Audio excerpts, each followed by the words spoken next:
Lionel Messi turned in another vintage performance for Argentina, scoring 3 goals and adding 2 assists in a runaway win over Bolivia in South American World Cup qualifying on Tuesday night. After the game, a 6-0 win for Argentina in front of a raucous crowd at the monumental Nunes Stadium, the 2022 World Cup winner said he is trying to savour every moment with the national team and acknowledge the end of his playing days is near. Lionel Messi and Cristiano Ronaldo's time at the top of the game appears to be over, with a host of players battling to be the new GOAT. Both Ronaldo and Messi are heading towards the end of their phenomenal careers after dominating world football for the last 2 decades. The two superstars have won 13 of their last 15 Ballons d'Or, the top prize awarded to the best player on the planet. However, a new index by University of Oxford mathematician Dr. Tom Crawford and LiveScore has revealed which players are set to battle it out to succeed Ronaldo and Messi as the new GOAT. Dr. Crawford's model has found that Real Madrid superstar Kylian Mbappe is currently top of the index with a score of 86%. Is followed, perhaps surprisingly, by Julian Alvarez 84%, and then Jude Bellingham 82%. Manchester City goal machine Erling Haaland 81% is in 4th spot, ahead of Barcelona wonderkid Lamine Yamal, Real Madrid duo Vinicius Jr. 68% and Rodrigo 64%, and Phil Foden 63%. Raphinha continued his great form this season with 2 goals for Brazil in a 4-0 win over Peru in World Cup qualifying. The Barcelona forward bagged 2 penalties for Dorival Jr.'s side, with Andreas Pereira and Luis Henrique also on target in. A comfortable win. There were a couple of fine spot kicks too from the Brazilian. The first went low to the goalkeeper's right, and the second went the other side. Argentina's national media were left stunned by what they saw from Messi against Bolivia. Infobi lauded Messi as the lord and master of the pitch, with the publication noting that the 37-year-old looked rejuvenated in the attack for Argentina after many months of mixed form for the national team.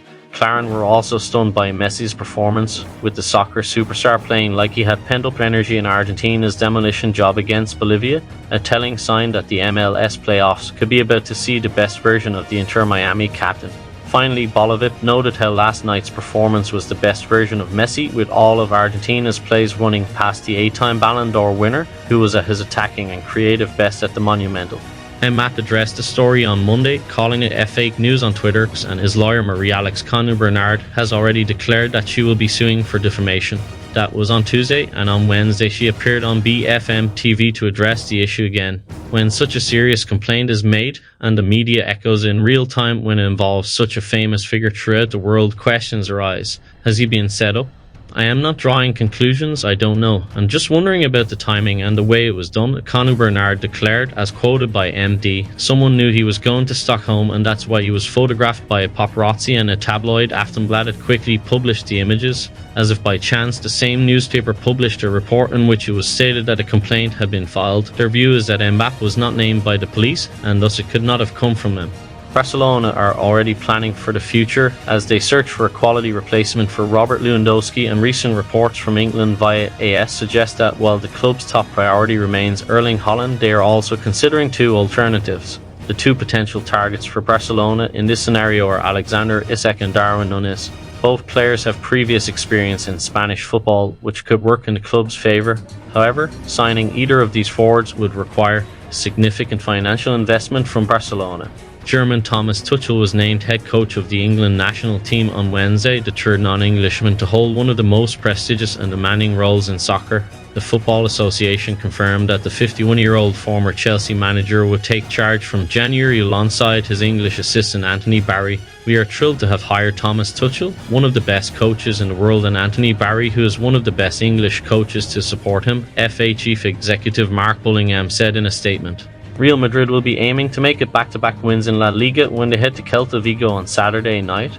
Carlo Ancelotti's side entered the October international break off the back of a 2-0 home success over Villarreal, with the result leaving them second in the La Liga table, 3 points behind leaders Barcelona. Los Blancos will return to action against Celta this weekend before preparing for back-to-back fixtures against Borussia Dortmund and Barcelona in the Champions League and La Liga respectively.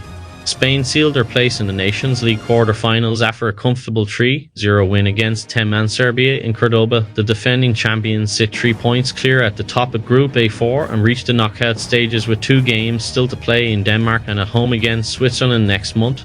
Aymeric Laporte headed Luis Lafuente's side unbeaten in this season's tournament into an early lead before Alvaro Morata, who also missed a penalty, and Alex Spina scored in the second half. Luis Diaz is back in the Colombian media's good books after playing a starring role in a 4-0 win over Chile. The Liverpool winger scored the second goal in the emphatic victory as his country returned to winning ways in World Cup qualifying.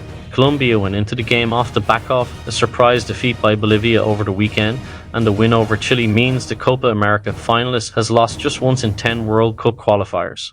Poland fought back from 2 goals down to snatch a dramatic 3 draw with visitors Croatia in an action-packed Nations League encounter on Tuesday. Croatia, who fell behind early, had taken a stranglehold on the game with 3 goals in 7 first-half minutes, but were pegged back and then had keeper Dominik Livkovic sent off late on. The draw left Croatia second in group on 7 points from 4 games, 3 ahead of third-place Poland. Portugal topped the group with 10 points, with Scotland bottom on 1 point. The 36-year-old did not start the game due to a small injury, as was confirmed by Mikkel Probiers coming on for the final half hour. He was subject to a red card challenge from Dominik Livkovic though, which left him riding on the ground. The veteran forward is now on his way back to Barcelona, where he will undergo tests on his leg, but Gijante Seder's moderate optimism about his health. The Polish national team believe that he simply suffered a tough hit, and that ultimately he will be fit to face Sevilla at the weekend. Our medical services are convinced that his pain will reduce and he will be available this weekend. Former Real Madrid midfielder Mesut Ozil recently brought laughter to many with his clever response during a press event in Azerbaijan. As expected, one of the questions posed to him was the age-old debate that has sparked conversations worldwide. Messi or Ronaldo? Ozil's response was both surprising and humorous. Instead of choosing between Messi and Ronaldo, his answer was plain and simple as Ardeguer. The unexpected answer delighted the crowd, who responded with an enthusiastic round of applause.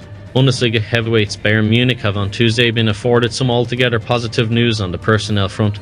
Bundesliga heavyweights Bayern Munich have on Tuesday been afforded some altogether positive news on the personnel front. As per a report from Mundo Deportivo, citing Bild, Musiala trained individually without the ball for almost 15 minutes with Bayern physio Nutztamer, and after a relaxed warm-up did some light running exercises.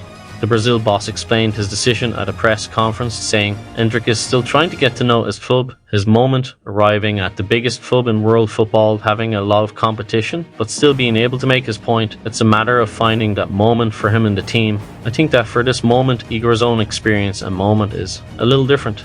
Who knows, it might be important to have players with that profile for a game of this size. Manchester United have moved to deny claims that the club had an agreement with newly appointed England boss Thomas Tuchel.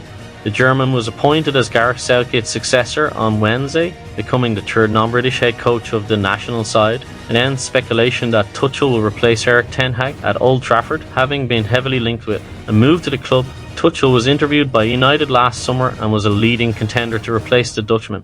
Giorgi Mamardashvili has warned Alisson is prepared to fight for minutes at Liverpool next season once the summer signing makes the move to Anfield in the summer. Mamardashvili has rejected suggestions he could head out on loan again if Alisson remains at Anfield. I was attracted by the Liverpool project when the club's representatives met with me to sign me. He told First Channel in Georgia, I will fight for the starting goalkeeper position, even if the current goalkeeper does not leave the team.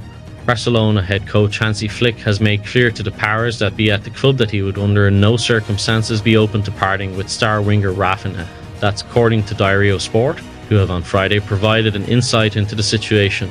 The only scenario in which it is suggested that such a scenario could play out would be in the case of the Blaugrana reigniting their pursuit of athletic club star Nico Williams. Even then, however, it is reiterated that the club would face Hansi Flick's complete refusal.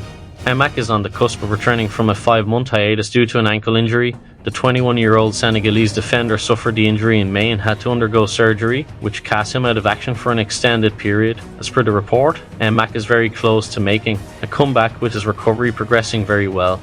If everything goes well, the young centre-back could train with the Barca Athletic squad on Thursday and be ready for their game against Ponferradina this weekend. This development will come as a pleasing one for Barcelona Athletic coach Albert Sanchez, but Flick too will be keeping an eye on Mbak's return and progress.